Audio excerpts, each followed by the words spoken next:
Namni biraa itti ma waan madaamiin haasa'e mana shaariiti obboleetteeti waan madaamiin qoose. Sokke anu galu kaera. Anu galu kaera mal Waan naariti hin taane wotiti. ijoolleen kun hin dalagatte akkas hin jedhin dhugaa dubbachuu manni madaamii kun ariifidhaa miimee moonee kamee isa dhugaa dubbadhume. Mana musliimaa jirtaa meeti? Eh. Mee akkamitti isaan ibsata osoo hin sobiin osoo hin dabalin ilaalchi isaan sii qaban wanti mana isaaniitti argite wanta isaan gabbaran minaamin mee isa osoo hin sobilla mee dhugaa dubbadhu waldaa akka obboleetitti siinaasaa jira ilaalcha biraatti siinaasaa hin jiru.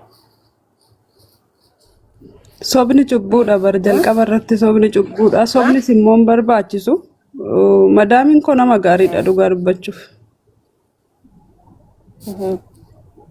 Yaani normaalidha. Ani fishiin ollaaf ollaa jechuun dandeenya. Baay'ees ol hin arginu. Baay'ees mana hin teessu. Bakka hojii kiyya seeranan hojjedha. Mindaa koo seeran naa kaffaltii waan na barbaachisu hundumaa seeran naa guutti. Wanti isaan gabbaranis immoo waaqa tokkicha malee wanti gabbaramu wanni biraa mana kana keessatti hin argine. Isa dhugaa. Maashaallah.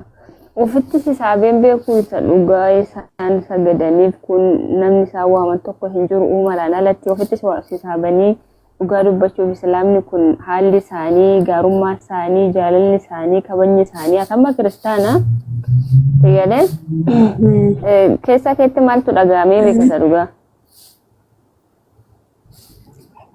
Jechuun waaqa isaanii tokkichaaf sagaduu isaaniitiif baay'een isaan dinqisiifadha.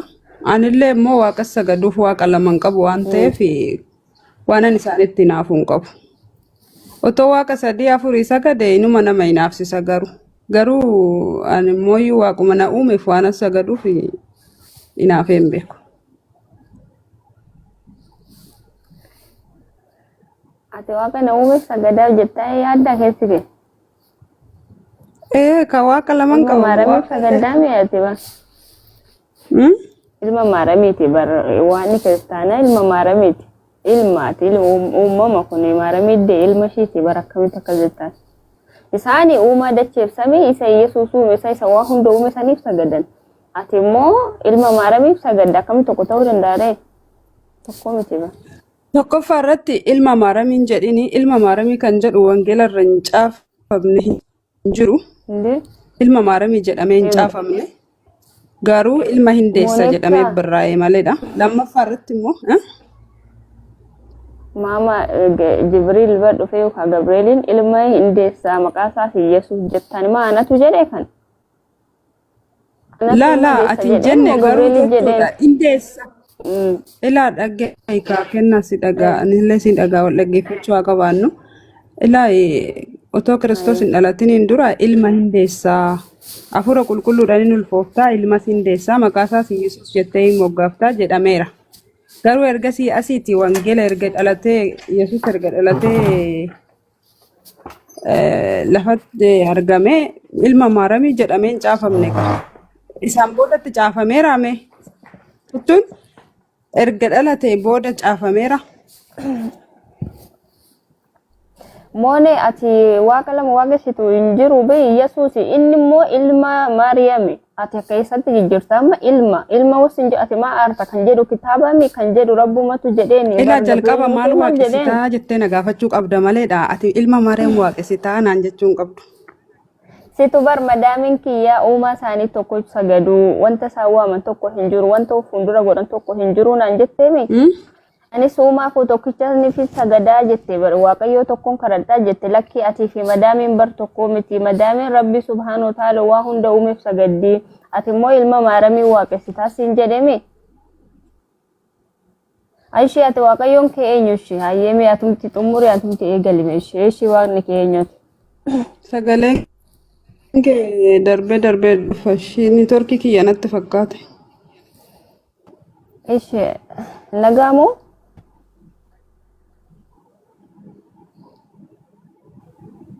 Sagaleen kun jiru obboleen moo kan ishee tokko ta'e.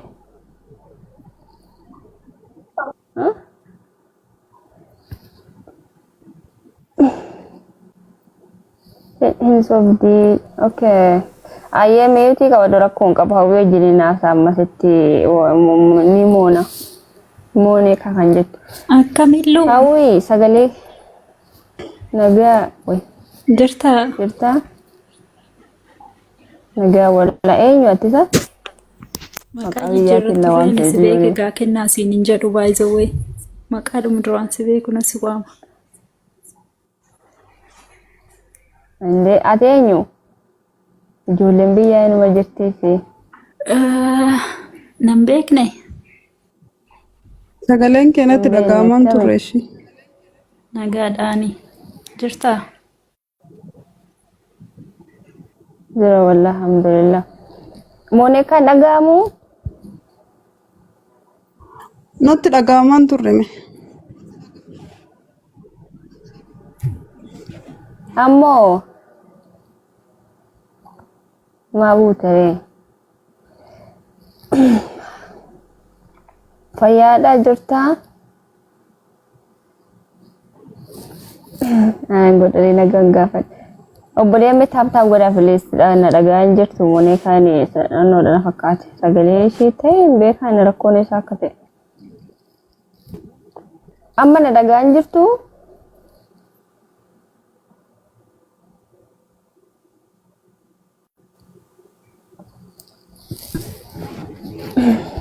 Obboleen taaptaaf godhame koppiliinkii godhan inshallah koppiliinkii mee kumangaa. Gochira. Saba kan qabdu ani immoo sobbii hin nagaa. Okay. Amma jirtaa? Kan kiyya malee keetii miti shabakaan. Kiyyatu xiqqoo dhufa kutaa kiyyatti wifi. Okay. Moonikaan baay'ee nama amala qabdu mashallah. Adabana isaa jirti. Osoo kan ta'e amma nama arrabsanii baanii. Moonikaa mana dhageessaa maama? Si dhagaan jira. Ayyee neenna taayee. Kanaaf ati ortodoksii moo beentedha wanni Moonikaa? Ani kiristiyaana. Ortodoksii odoo hin taane beente. Beente, okay. Walumaa galatti Yesuus waaqessita waan ta'eef amma isa dubbataa jirru kanatti ani ilma Maariyaamii hin jedhinii naan jette ishi maal jedhama? Yesuus maal jedhama? Ilma eenyuu jedhama? Macaafni ilma waaqayyoo jedhaan malee ilma Maariyaam hin jedhuun. Yaa obbolee ilma deessaa jedheeni Gabreeliin dhufee ati maal jetta? Ilma Maariyaamiiti. Maariyaamiin hin deesne? Ilma ishee ta'uudhaan sallamaati. Ati amma haadha waamamtaa? Ati haadha waamamtaa qoy. Atumti namni kun namni jechuun namnumti nuyi dadhabaan kun haadha waamamna. Abbaa hin qabu waan ta'eef bakka eeka ilma deessaa jedheeni. Ilma mucaashiiti. Ilman jedha tuffii macarrashaadha malee kun ilma amma.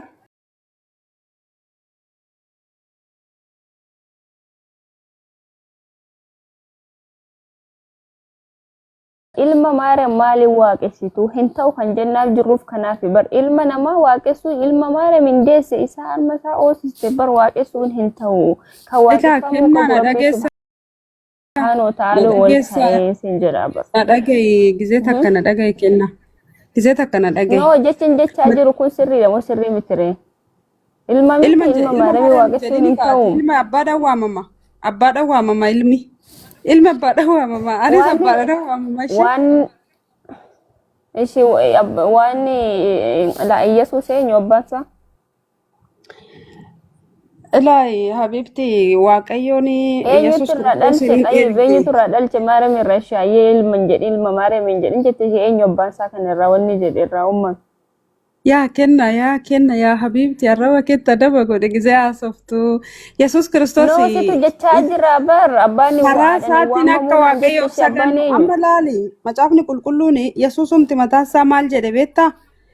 Abbaadhaaf sagadaadhaa jedhe waaqayyo abbaadhaaf sagadaadhaa jedhe. Argite akkasila la akkana ta'e kun amma akkanatti olii galleerra abbaa sagada abbaa kiyyaa fi abbaa keessan jedhe inni yoo abbaa qaba uumaa qaba inni mataa isaatiif nama kadhatu qaba yaani waaqa kadhatu qaba sigaleemi inni dubbataa jirru kana bar Yesus waaqa qabame amma meelaalaati anaani fedhii ko nan gaafanne akkuma kaateen eenyuuf sagaddaa jettee nan gaafanne akkuma kaateen ilma Maariyaamiif sagaddaa jette garuu waan ani sagaduuf hin beektu. Waaqayyo waan sagadu saniif sagadaan Yesus Kristos ofii isaatiifuu jechuudha maal jedhe Waaqayyo abbaadhaaf sagada otoo Waaqayyo abbaa beektanii anaanna beektu turtanii jedhe akkasi wallahi kinu mashallah akkasi wallahi haye okay inni kan biraa ammaati akkuma isin karaa Profeet Muhammad Waaqayyo bira geenya jettanii nutillee karaa Yesus Kristoosin Waaqayyo in argina karaa Yesus Kristos jireenya arganna karaadha dhugaadha jedheera waan moone ani karaadha jedhe Yesus karaa jechuun karaa Waaqayyoon sin geessaa jedhe Waaqayyo jiraachuu ni amantaa Yesus ergama Rabbii ta'uu ni amantaa malee Macaafat jedha bara ni amantaa Macaafat jedha akka Yesus nabiyyi ta'e anaa miti Mashaallah tabarakallah wallahi kanan barbaadaa jiru haqaati baruu qofa yoo barbaadde samani yoo barbaadde kafari garuu amantiidhaan wal bare awwisheeti kana baruu damda caala Macaafarra ragaa jira barma Yesus Kristos luba qulqulluu akka ta'e ergama akka ta'e abbaana erge biran deema akka jedhe macaafa qulqulluu dubbata kanaafu waan macaafni dubbatu dhiisee ani immoo waan biraa yoo sagade itti gaafatamuuf hin jira guyyaadhuma kanaafu atamma Yesus ergama akka ta'e ofii keetii ragaa hin baata keessi ni beeka kitaabni akka ragaa ba'u ni beekta wangeelli dhugaa ba'ee jechuun wangeela dubbata amma fakkeenya nuti yeroo Yesus as jiru sanitti as hin jirru mitire waanuma nuu caafame miti kan itti jiran waan wangeelli dubbatutti kan jiran kanaafu Yesus Kristos karaa koo abbaa argitu iddoon ofii kooti jiraattu jedhe abbaadhaaf sagadaa jedheera even namni yaa barsiisaa gaarii gizee jedhaniini namni gaariin hin jiru ana maaliif gaarii jettu jedhe kanaafu wallahi sirri kitaaba kan dubbataa jiru soo hin beekne karaa gara Waaqayyootti geessudha karaa jireenyaati inna garuu macaafa qulqulluu keessaa ani waaqa jedhee hin dubbanne namoota 255 si jala jira dhaggeeffachaa jiru ani pheenxeedha garuu jechuudha waan wangeelli jedhuttiin amana waan wangeelli jedhuuf sagada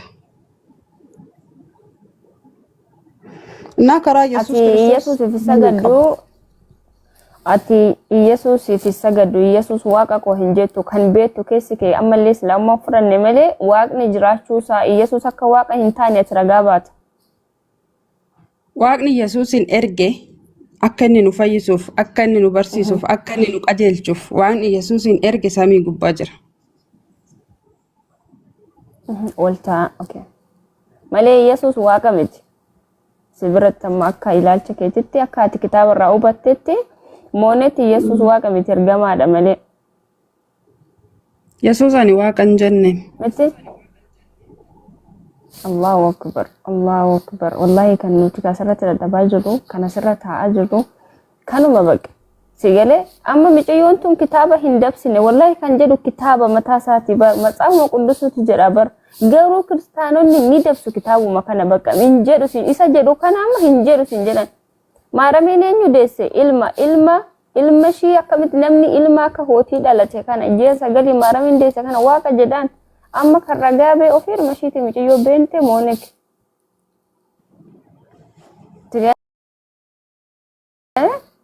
alhamdulillah rabbil alamin wannan kana garuu moomone kana siin jedhu maamati yela rabbi tokkichetti kan amanu Yesus ergama rabbiiti kan jedhu islaaman alatti kan biraa hin jiru yoo ortodoksii bira dhattes Yesus waaqa siin jedhanii yoo bentee bira Yesus waaqa siin jedhanii sitti dabsan kitaabuma kana dabsan bakka kan Yesus hin jenne anatti sagadaa kan inni hin jenne abbaa kiyyaa fi keessan anumna kootiin homaa gochuu hin danda'u jedha bar yaani humna kan itti godhu kan isa ergutu jiru innis rabbi subhaanahu ta'ala ultaad Sigale ati amma mashallah shahada qabachuu malee rabbitti amanuu yookaan Ilaahi Yesuus Kiristoos ergamoota kamirraayyuu inni qulqulluudha. Yesuus jechuudha.